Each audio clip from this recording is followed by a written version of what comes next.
I came up with this idea of nutritional ecology and pulling agriculture into the food system. If we're concerned about nutrition, we need to understand how food is produced, and then we need to know what inputs are necessary to produce it. And then I had to ask myself, so what is required? How do we have to live? What do we have to do in order to make all those inputs sustainable? I wrote a book in 1978 called The Feeding Web. It's like I invented a field. It used to be there was just a session on agriculture. And now there's agriculture, there's the true cost of food, there's organic, there's biotechnology, and local.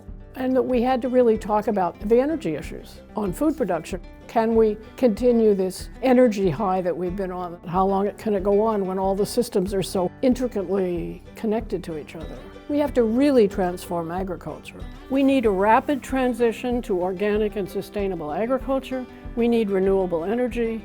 We need sustainable cities. We need total materials recycling, cradle to cradle kind of recycling of materials. We need total food supply reform. My students are grateful that someone told them the truth, that we came to allow substances made of isolated fragments of corn and soy with added vitamins and minerals to be considered foods. And her course, Nutrition Ecology, absolutely transformed the way I think about food and nutrition and ultimately shaped my approach to it. The most powerful thing about the class is that it creates a structure in your head about how things fit together. For each week, they have to write a paper, a one-page paper. What were your feelings when you finished it? Write a letter to your mother telling her what you've just learned. Getting them to try to put it into their own words, what they got out of this set of readings. We do one session where the students come up to my house, so I have this garden in which for 20 years or so I grew all my own vegetables. Next to teaching this class, it's the major thing I do. So we wanted the students to have some practical knowledge of how food was actually grown. I always leave a few sweet potatoes in the ground and have them dig them, and they can't believe it. It's sort of like they don't know food actually comes out of the soil.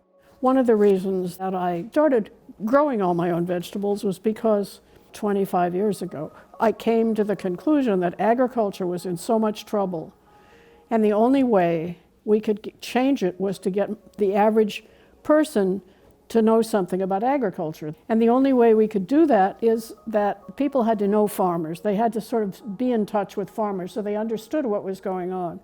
And I thought the only way they can be in touch with farmers if farmers are fairly close to where they are.